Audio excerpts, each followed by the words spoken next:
اللہ تبارک و تعالیٰ کے ساتھ انسان کا جو رشتہ ہے اس میں انسان کی کچھ کمزوریاں آڑے آتی ہیں، گناہ ہو جاتے ہیں، غلطیاں ہو جاتی ہیں۔ ان غلطیوں کے بعد اپنے رب کریم کے ساتھ اپنے تعلق کو مضبوط کرنے کے لیے اللہ رسول نے جو ہمیں وظیفہ دیا اس کو استغفار کہتے ہیں۔ استغفار ویسے اس کا لغوی معنی تو ڈھانپنا ہوتا ہے، یہ غفر سے بنا ہے، لیکن اس کے اصطلاحی معنی یہ ہے کہ جو گناہ انسان سے ماضی میں ہو جائے ان سے معافی چاہنے کا نام استغفار ہے۔ کچھ لوگ توبہ اور استغفار کا لفظ اکٹھا بولتے ہیں، لیکن توبہ کا معنی ہوتا ہے آئندہ گناہ نہ کرنے کا وعدہ کرنا، اور استغفار کا معنی ہوتا ہے پچھلے گناہوں سے اللہ کے حضور معافی مانگنا۔ اگرچہ مفہوم کے لحاظ سے یہ ہم معنی ہی بنتے ہیں، لیکن ان کا جو اصطلاحی مفہوم ہے وہ یہ ہے کہ جب آپ پچھلے گناہوں سے معافی مانگ رہے ہوتے ہیں تو اس کو استغفار کہتے ہیں۔ اللہ تعالیٰ نے اس استغفار کو بڑا پسند فرمایا، بڑا پسند فرمایا، اور یہ استغفار کے جملے مالی کو اتنے پسند آئے کہ اللہ نے نبی پاک علیہ السلام کو بھی حکم دیا، کہا محبوب آپ بھی میری بارگاہ میں استغفار کریں۔ اگرچہ حضور کا استغفار اس معنی میں نہیں ہے، بلکہ نبی پاک کا استغفار تو بلندی درجات کا معاملہ ہے۔ چونکہ استغفار خود ایک عبادت ہے تو یہ عبادت کرنے کا اللہ نے اپنے محبوب کو بھی ارشاد فرمایا۔ جب فتح مکہ ہوئی تو فرمایا اذا جاء نصر اللہ والفتح، جب اللہ کی مدد آئی تو پھر فتح نصیب ہوئی، وَرَأَيْتَ النَّاسَ يَدْخُلُونَ فِي دِينِ اللَّهِ أَفْوَاجًا، تو پھر آپ دیکھیں گے لوگوں کو، لوگ فوجوں کی فوجیں دین میں داخل ہو رہے۔ لوگ پہلے ایک ایک دو دو کر کے آیا کرتے تھے، تو اب فوجوں کی فوجیں آ رہی ہیں، تو یا اللہ ہم کیا کریں؟ تو رب کریم نے فرمایا محبوب فَسَبِّحْ بِحَمْدِ رَبِّكَ وَاسْتَغْفِرْ، اپنے رب کے لیے حمد کرو، تسبیح پڑھو اور استغفار کرو۔ کیا کرو؟ استغفار، معافی مانگو، اس کے حضور آہذاری کرو، استغفار کرو۔ معنی یہ ہوا کہ جب تو غلطی ہو جائے پھر بھی استغفار کرو، جب اللہ زیادہ نعمتیں دے پھر بھی استغفار کرو۔ ہمارے ہاں یہ ہوتا ہے کہ جب تو کوئی نقصان ہوتا ہے تو وہ اللہ کی طرف سے ہوتا ہے، نقصان ہو جائے تو کہتے ہیں اللہ کی مرضی تھی، اور فائدہ ہو جائے تو کہتے ہیں میں نے محنت ہی بڑی کی تھی، میری جدوجہد بڑی تھی۔ ایک بچہ ایک دفعہ میرے پاس کہیں انٹرویو کے لیے جا رہا تھا تو دعا کرانے آیا، کہنے لگا میں نے وہاں جانا ہے، دعا کیجئے گا اللہ تعالیٰ کامیابی دے۔ میں نے دعا کی، کچھ اس کو پڑھنے کو بتایا، لیکن کامیاب نہ ہو سکا، لوٹ آیا۔ تو میں نے پوچھا کہ کیا بنا؟ کہنے لگا حضرت صاحب بس اللہ کی مرضی تھی، اللہ کی مرضی تھی۔ پھر ایک دفعہ گیا تو نہ اللہ کی مرضی تھی، تیسری دفعہ گیا کامیاب ہو گیا۔ تو بھئی اب کیا بنا؟ کہنے لگا جی جب میں داخل ہوا تو اس نے جاتے ہی مجھ سے پوچھا سب سے پہلا سوال یہ کہ تمہیں جنرل نالج کی بھی کچھ معلومات ہے یا شعبے کے آدمی ہو؟ تو میں نے کہا جناب پوچھئے۔ تو انہوں نے پاکستان کا حدود اربہ پوچھا تو میں نے فٹافٹ بتا دیا۔ پھر انہوں نے مجھ سے پوچھا کہ یہ جو مینار پاکستان ہے اس کی تجویز کس شخص نے دی تھی؟ تو میں نے فٹافٹ اس کا بھی نام بتا دیا۔ پھر شارٹ ہینڈ کے ایک دو سوالات اس نے کیے تو وہ بھی میں نے بتا دیے، تو الحمدللہ کامیاب ہو گیا۔ میں نے کہا بیٹے جب تو ناکام ہوا تھا تو اللہ کی مرضی تھی، اور کامیاب ہوا ہے تو میں لگا دیے، اب اللہ کی مرضی کدھر گئی؟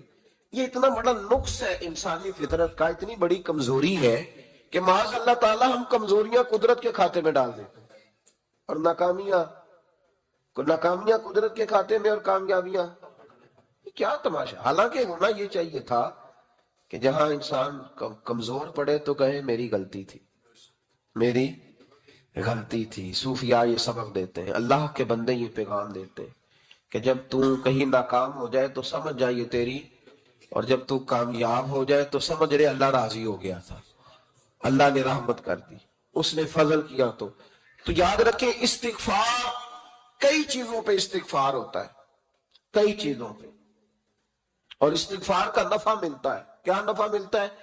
وہ سورہ نوح کی آیت نمبر 10، 11 اور 12 میں اللہ نے بیان فرمایا کہ استغفار صرف گناہ سے معافی چاہنے کا نام نہیں، بلکہ استغفار کا تمہیں فائدہ ملے گا۔ کیا؟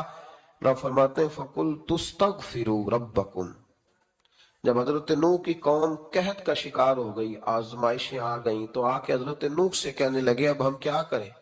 تو کیا کہا حضرت نوح نے؟ فرمایا فَقُلْتُ اسْتَغْفِرُوا رَبَّكُمْ، آپ نے فرمایا اپنے رب سے استغفار کرو، اپنے رب سے انہوں نے قحط کی بات کی، انہوں نے کہا کہ کھیتیاں اجڑ گئی ہیں، بارش نہیں ہو رہی، قحط کی بات کی۔ آپ نے کیا کہا؟ استغفار کرو، کیوں کہ انہو کان غفارا، بے شک اللہ بڑا ہی بخشنے والا ہے۔ وہ کیا کرے گا؟ یرسل السماء علیکم مدرارا، وہ تم پر موسلا دار بارش برسائے گا۔ جب تم استغفار کرو گے تو اللہ موسلا دار بارش برسائے گا، وَيُمْدِدْكُمْ، اور وہ تمہاری مدد کرے گا۔ استغفار کرنے والے کی اللہ کیسے مدد کرے گا؟ بِأَمْوَالٍ وَبَنِينَ، تمہیں مال بھی عطا کرے گا اور بیٹے بھی عطا کرے گا، بارش بھی دے گا استغفار کرنے والے کو، اور مال اور اولاد سے اس کی مدد بھی کرے گا۔ وَيَجْعَلْ لَكُمْ جَنَّةٍ وَيَجْعَلْ لَكُمْ أَنْهَارًا، اللہ تمہیں جنت بھی عطا کرے گا اور تمہیں نہریں بھی عطا فرمائے گا، تمہارے لیے جنت بھی بنائے گا، انہار بھی بنائے گا۔ توبہ کا، استغفار کا تمہیں یہ فائدہ ملے گا۔ ایک استغفار، ہمارے بزرگوں نے وہ لکھا ہے کہ جب انسان کو اللہ نعمتیں دیتا ہے تو پھر رب کا حکم ہے کہ اس پر شکر بھی کرے، نعمتوں پر اللہ کا شکریہ نہ کرنے پر بھی استغفار کرنا چاہیے کہ اللہ تو نے بڑا کچھ دیا تھا پر میں شکر ادا اس پر بھی۔ ہمارا تو اب یہ حال ہے کہ جو ہمارے پاس چیزیں ہیں وہ ہم کہتے ہیں یہ تو میرا حق تھا، لیکن جو نہیں وہ مجھے فٹافٹ ملنی چاہیے۔ مطلب اگر میرے پاس صحت ہے تو اس کو میں اپنا حق سمجھ لیتا ہوں کہ یہ تو میرا، یہ چونکہ ٹھیک ہے جی، یہ تو صحیح ہے، تندرستی ہے یہ تو ٹھیک ہے، لیکن کار کوئی نہیں، وہ ذرا مل جانی چاہیے۔ اولاد تو میرے پاس ہے، وہ تو میرا حق تھا، میرا رائٹ تھا، معاذ اللہ وہ تو ہم نے حق بنا لیا۔ اور میرے پاس بنگلہ کوئی نہیں، وہ مجھے فٹافٹ مل جانا چاہیے۔ بھئی یہ کس طرح تیرا حق تھا، کس حساب سے؟ یعنی جو چیزیں ہیں ان کو سنبھالنے کی فکر نہیں ہے، اور جو نہیں ہے ان کے طلب کی فکر لگی ہوئی ہے۔ شکر نعمت کو محفوظ کر دیتا ہے، شکر نعمت کو محفوظ کر دیتا ہے، اور ناشکری نعمت کو لَئِن شَكَرْتُمْ لَأَزِيدَنَّكُمْ وَلَئِن كَفَرْتُمْ إِنَّ عَذَابِي لَشَدِيدٌ۔ اللہ فرماتے ہیں شکر کر، میں تیری نعمتوں میں اضافہ کر دوں گا، اور ناشکری کرے گا تو عذاب دوں گا۔ فرمایا نہیں، کلو واشربو، کھاؤ بھی اور پیو بھی، بس ولا تسرفو، حد سے نہ بڑھنا، اسراف نہ کرنا، فضول خرچی نہ کرنا۔ جو بھی کھاؤ پیو حد میں رہ کے، کھانے پینے سے اسلام منع نہیں کرتا، لیکن ولا تسرفو، حد سے تجاوز۔ کیا معنی ہے اس کا؟ ایک معنی تو یہ ہے کہ جب تم کھاؤ تو تم حدود میں رہ کے کھاؤ گے، حلال حرام کی تمیز رکھ کے کھاؤ گے، تم مسلمان ہو، تمہارے اوپر کچھ ضروریات ہیں۔ ایسا نہیں ہو سکتا کہ جو تمہارے سامنے آیا تم کھا جاؤ، جو تمہارا ہے تم صرف وہی کھاؤ گے، جو تمہارا نہیں ہے تم اس کے قریب نہیں جاؤ۔ دوسرا معنی یہ ہے ولا تسرفو کا، ہمارے مفسرین نے بیان فرمایا کہ کھانے کے بعد نہیں کھانا، بغیر بھوک کے نہیں کھانا، کثرت سے نہیں کھانا، ہر وقت کھاتے رہنا، ہر وقت کھاتے رہنا، کھانے کو اپنے ذہن پہ سوار کر لینا، رات کو فیصلہ کرنا کہ ناشتے میں یہ کھاؤں گا، اور ناشتہ کرتے ہی دوپہر کے لیے کھانا منگا لینا، پلان کر لینا کہ یہ سبزی منگا لو، اور دوپہر کی ابھی ٹیبل پوری سجی ہوئی ہے، اور دانتوں کے اندر وہ شخص صفائی کر رہا ہے اور ساتھ آرڈر دے رہا ہے کہ شام کو میرے لیے فلاں چیز۔ تو کوئی کھانے پینے تو نہیں نہ آیا مسلمان دنیا میں، کھانے پینے تو نہیں آیا، اور اتنا کھانا کہ اس کو سوار کر لینا۔ امام غزالی رحمت اللہ علیہ نے احیاء علوم کے اندر لکھا ہے کہ زیادہ کھانے سے مسائل پیدا ہوتے ہیں، شہوت زیادہ بڑھتی ہے، زیادہ کھانے سے غلط خیالات زیادہ آتے ہیں۔ اس لیے صحیح حدیث میں موجود ہے، نبی پاک صلی اللہ علیہ وسلم نے جوانوں سے فرمایا تھا کہ اے جوانوں کے گروہ،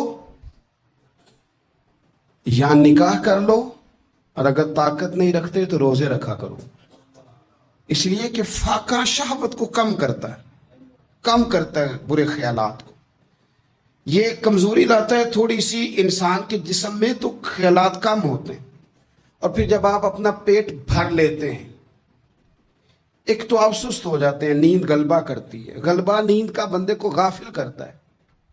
کیسے میں بتاؤں یہ بات، کیسے بتاؤں کہ بہت سارے پکے نمازی بھی فجر نہیں پڑھتے، سوائے اس کے کہ کھا بہت لیا ہے اور وہ نیند کے غلبے نے صبح اٹھنے نہیں دیا، غفلت پیدا ہوتی ہے، شہوت پیدا ہوتی ہے، اور جب آپ کا ذوق بن جاتا ہے زیادہ کھانے کا، پھر آپ کی ذہن کی مشقت بڑھ جاتی ہے، آپ پھر زیادہ کوشش کرتے ہیں، سکون زندگی میں ختم ہو جاتا ہے، پھر یہ بھی کمانا ہے، وہ بھی کمانا ہے، یہ بھی کرنا ہے، خواہشات بڑھتی ہیں، آپ کا معاملہ آگے کی طرف نکل جاتا ہے۔ کوشش کریں زندگی کے اندر آپ اعتدال کے ساتھ، یعنی اسلام کھانے سے تھوڑی منع کر رہا ہے، کھانے سے منع نہیں کیا جا رہا آپ کو حد سے بڑھنے سے اعتدال میں رہ کے آپ یہ کام کریں، اعتدال میں رہ کے آپ کچھ چیزوں سے بچیں، معتدل رکھیں اپنے آپ کو۔ عزیز دوست، اعتدال ویسے بھی زندگی میں وہ بندہ تنگ نہیں ہوتا جو اعتدال کے ساتھ چلتا ہے، جو درمیانی چال چلے وہ پریشان ہے۔ بہت زیادہ کھانا کھانے کا رواج آ گیا ہے، اور پھر یہ کہ کچھ چیزیں بطور فیشن کے بھی، یعنی لوگ کہتے ہیں برگر کا اور پیزے کا رواج بہت زیادہ ہے، میرا ذاتی اس میں رائے یہ ہے کہ بہت سارے لوگ ہیں جو پیزے برگر کو آج بھی پسند نہیں کرتے، لیکن مصیبت یہ ہے کہ یہ کھانا فیشن ہے، یہ نہیں کھائیں گے تو لوگ ہمیں امیر کیسے کہیں گے، نہیں کھائیں گے تو لوگ پڑھا لکھا کیسے کہیں گے، جدید دنیا کا بندہ کیسے مانیں گے اگر نہیں کھائیں گے۔ نہ کریں ایسا، سادی غذا کھائیں اور بہت زیادہ کھانا کھانے سے اپنے آپ کو بچائیں۔ نبی پاک صلی اللہ تعالی علیہ وسلم خزانوں کے مالک ہیں، خزانوں کے، لیکن حضور نے نا فقر اختیار کیا، تھوڑا کھایا۔ یہ حدیث کبھی دل کی تختی پہ لکھ لیں تو کام آئے گی، یعنی کون سا ایسا گھر ہے جس میں شام کو روٹی نہ پکے تو قیامت نہ کھڑی ہو، عورتیں احتجاج نہ کر دیں، بلکہ روٹی نہ پکنا تو دور کی بات ہے، بچوں کی مرضی کی نہ پکی ہو تو وہ چیزیں توڑتے ہیں۔ لیکن قربان جائیں، ادھر دیکھو نا، کچھ ہمارے اوپر ہمارے دین کی بھی تو ذمہ داریاں ہیں نا، ہم نبی پاک سے محبت کرنے والے ہیں، کچھ سرور کائنات کی غلامی کے بھی تو قرض ہے نا ہمارے ذمہ۔ میرے نبی پاک صلی اللہ علیہ وسلم کی پیاری زوجہ ام المومنین عائشہ صدیقہ رضی اللہ تعالیٰ عنہ فرماتی ہیں، مدینہ شریف آنے سے لے کر حضور کے وصال ظاہری تک کبھی ایسا نہیں ہوا کہ ہم نے 3 دن تک مسلسل پیٹ بھر کے گندم کی روٹی کھائی ہو۔ 10 سالوں میں کبھی ایسا۔ یہ بھی تو دین ہے نا، یہ بھی تو بھائی دین ہے کہ صرف نعرے لگانا ہی دین ہے، کہ صرف یہ کہنا ہی دین ہے کہ جناب میٹھا کھا لو، کھانے کے درمیان سنت ہے، مسواک کر لو سنت ہے۔ یہ بھی تو سنت ہے کہ مسلسل 3 دن تک حضور نے پیٹ بھر کے کھانا نہیں کھایا۔ کوئی مجبور ہے اس کے لیے؟ حضور مجبور ہے نبی پاک صلی اللہ علیہ وسلم اس کے لیے؟ یہ حضور کی چاہت ہے، تھوڑا کھانا کھایا جائے، کم پہ گزارا کیا جائے اور سادہ غذا کو استعمال کیا جائے۔ کوئی کام نہیں کر پاتے ہمارے بچے، روٹی کھاتے ہیں مرضی کی، ثقیل غذا کھاتے ہیں جو ہضم مشکل سے ہوتا ہے، اور پھر کھاتے ہی فوراً موبائل لے کے وہ لیٹ جاتے ہیں، تو وجود کے اندر وہ صلاحیت ہی نہیں ہے کہ آگے بڑھ کے کوئی کام کر سکے۔ میرے نبی پاک علیہ السلام نے فرمایا کہ ہر چیز کی زکوٰۃ ہوتی ہے، ابن ماجہ میں یہ حدیث آپ کو ملے گی، ہر چیز کی زکوٰۃ ہوتی ہے۔ زکوٰۃ کا معنی پاک کرنے والی چیز، جب آپ زکوٰۃ دیتے ہیں تو زکوٰۃ آپ کے مال کو پاک کر دیتی ہے۔ فرمایا ہر چیز کی کوئی زکوٰۃ ہوتی ہے، اور فرمایا یہ جو تمہارا جسم ہے نا، اس کی زکوٰۃ روزہ ہے، روزہ اس کی زکوٰۃ ہے۔ گویا جب تم روزہ رکھتے ہو تو حدیث ہمیں بتاتی ہے کہ پھر ہم اپنے آپ کو پاک کر لیتے ہیں۔ یہ بھوک وجود کو پاک کرتی ہے، آپ کے ذہن کو۔ یہ جس بندے میں بڑی صلاحیت ہے نا کام کرنے کی، وہ روٹی بہت زیادہ کھاتا ہے تو پردہ پڑ جاتا ہے، کر ہی نہیں پاتے کچھ۔ اور کھانے کے معاملے میں میں دیکھتا ہوں کہ شدت، میرا خیال ہے کہ شادی کے ولیمے میں جو گوشت پکتا ہے اس کے علاوہ بھی تو گوشت ہمیں ملتا ہی ہے نا، لیکن بعض لوگوں کو دیکھا جاتا ہے کہ وہ اتنا سالن ڈال لیتے ہیں کہ شاید ان کا خیال ہوتا ہے کہ آخری روٹی ہے، راج کے کھا لیں، اس کے بعد شاید چھٹی ہے تیری۔ آپ کیا کر رہے ہیں؟ اتنا کھا سکتے ہیں آپ جتنا آپ نے ڈال لیا ہے؟ اور پھر سنجیدہ قسم کے لوگ ہیں، سیانے لوگ، تو وہ کھانے پہ اس طرح مطلب اٹھ کے بھاگنا، بھائی جو چیز نصیب میں ہوتی ہے وہ تو چل کے بھی آ جاتی ہے، وہ تو اسباب اللہ بنا دیتا ہے، لیکن اپنی طبیعت کا ماحول یہ بنا لینا کہ کھانا ہی کھانا ہے، اور کھانے کے معاملے میں شکایتیں کرنا، مجھے جناب دیکھو فلاں آدمی کے میں گھر گیا تھا تو بوٹیاں کس طرح کی دے گیا ہے، کئی دفعہ تھوڑی سی نا بات سن کے تو بندے کا قد دیکھ کے شرم آتی ہے کہ کتنا تو بڑا آدمی ہے اور تو نے کتنی چھوٹی بات کر دی ہے، تو کیا عجیب بات کر رہا ہے۔ تو نبی پاک صلی اللہ تعالی علیہ وسلم اعتدال کے ساتھ کھانا کھاتے، فقر کو پسند کرتے۔ میرے نبی کریم صلی اللہ تعالی علیہ وسلم نے کم کھانا کھانا مومن کی علامت قرار دیا۔ حضور صلی اللہ تعالی علیہ وسلم فرماتے ہیں مومن ایک آنت سے کھاتا ہے، ایک آنت سے مومن کھاتا ہے، اور کافر اور منافق 7 آنتوں سے کھاتا ہے۔ 6 گنا زیادہ روٹی کھاتا ہے کافر اور منافق مومن سے، 7 آنتوں کے ساتھ کھاتا ہے۔ ہمارے ہاں تو اللہ کے فضل سے نا اب کھانا کھانے کی اور کھانا کھلانے کی دوڑ لگی ہوئی ہے، یعنی عجیب فلسفہ ہے لوگوں کا کہ 4-5 نوجوان ہیں تو کہتے ہیں آج دعوت تیری طرف ہے اور کل دعوت میری طرف ہے، پرسوں اس کی جانب ہے اور ترسوں اس کی جانب ہے، اور لوگ اس قدر زیادہ یہ دعوت کا شوق رکھتے ہیں، اتنا زیادہ۔ مثلا میرے ساتھ لوگ بڑا پیار کرتے ہیں لیکن صرف دعوت دیتے ہیں کھانے کی، تو میں کہتا ہوں آپ دعوت دینے کی بجائے ہماری دعوت قبول کیوں نہیں کرتے؟ ہم آپ کو دین کی دعوت دے رہے ہیں، وہ والی قبول کریں نا، روٹی کھا لیں جی، آ جائیں کھانا کھا لیں۔ تو میں کہتا ہوں اور بھی کم ہے زمانے میں لنگر کے سوا، روٹی کے علاوہ بھی بڑے کام ہیں جو کرنے والے ہیں۔ تو آپ اعتدال کے ساتھ کھانا کھائیں، ضرور کھائیں، جو نعمتیں آپ کے پاس ہیں ان سے آپ لطف ضرور حاصل کریں، لیکن اعتدال کے ساتھ۔ اور پھر آپ کو پتہ ہے جب آپ بے تحاشا کھانا کھاتے ہیں نا، اس کا نقصان یہ ہوتا ہے کہ پھر انسان، میں نے دیکھا ہے جب بندے مالدار ہو جاتے ہیں نا یا سہولیات ان کو مل جاتی ہیں تو انہیں غریبوں کا دکھ ختم ہو جاتا ہے۔ اکثر امیر آدمی کے دوست بھی امیر ہوتے ہیں، پھر وہ کہتے ہیں کہاں غربت ہے پیر صاحب، کس نے کہا آپ کو، کس نے کہا آپ کو کہ لوگوں کو کپڑا نہیں ملتا، سارے لوگ ٹھیک ہیں، کیوں بھلا؟ اس لیے کہ وہ امیر تھا تو اب دوستی بھی امیروں کے ساتھ ہو گئی، پھر نہ کچے مکان نظر آنے بند ہو جاتے ہیں، پھر چوک میں دیہڑی کے لیے کھڑے مزدور نظر آنے بند ہو جاتے ہیں، پھر ہسپتال میں کبھی جاؤ نا، میں نے یہ نظام دیکھا ہے کہ ایسے نوجوان بھی ہیں جو میڈیکل سٹور والے سے کہہ رہے ہوتے ہیں کہ شناختی کارڈ رکھ لے، اماں کے لیے مجھے گولیاں جلدی دے دے، میرا بھائی آتا ہے تو تجھے پیسے دیتا ہے۔ یہ لوگ بھول جاتے ہیں نا، اس لیے کہ ہم تو اب چیزیں جو ہیں وہ ہوم ڈیلیوری پہ لے رہے ہیں، پیسے ہی بڑا ہے۔ ہمیں کب یاد رہے گا کہ کوئی بھوکا ہے، ہمیں کب یاد رہے گا؟ لیکن یہ تب ہے جب آپ کبھی بھوکا رہنا سیکھے، آپ کی طبیعت میں ہو۔ میرے رسول پاک علیہ السلام نے فقر اختیار کیا تاکہ پتہ چلے غریب کی بھوک کی تکلیف کیا ہے۔ دیکھو حضرت یوسف علیہ نبینا علیہ السلام کے بارے میں امام غزالی نے لکھا ہے کہ جناب یوسف علیہ السلام نے تو غلہ جمع کر لیا تھا مصر میں، آپ نے خواب دیکھی تھی تو غلہ آپ نے جمع کر لیا، باقی سب علاقوں میں فاقہ تھا، غربت تھی، قحط تھا۔ مصر کے لوگ سکون کے ساتھ 3 ٹائم پیٹ بھر کے کھانا کھاتے تھے، اور آپ نے سب اپنے ملک میں آسانی کی تھی کہ آرام سے کھانا کھاؤ، لیکن جناب یوسف خود ایک دن میں 1 روٹی کھاتے، بھوکے رہتے، بھوکے، فاقہ کاٹتے۔ لوگوں نے کہا حضور آپ خزانوں کے مالک ہیں اور آپ جو ہیں وہ کھانا نہیں کھاتے، کیا مقصد ہے؟ تو آپ فرمانے لگے اس لیے نہیں کھاتا، اگر میں نے بھی پیٹ بھر کے کھانا شروع کر دیا تو پھر بھوکے لوگوں کا درد میرے سینے سے نکل جائے، پھر اس بھوک کی، او میرے بھائی اب تو گاؤں سے آ کر پڑھنے والے بھول ہی گئے ہیں کہ کس کی ماں نے کتنا زیور بیچا تھا۔ لوگوں کو بھول جاتا ہے جب کسی مقام پہ پہنچ جاتے ہیں، پیسہ آ جاتا ہے، عہدہ مل، بھول جاتے ہیں لوگ۔ فرمانے لگے اس لیے بھوکا رہتا ہوں تاکہ بھوکوں کی تکلیف کا مجھے احساس ہو، اس لیے بھوکا رہتا ہوں۔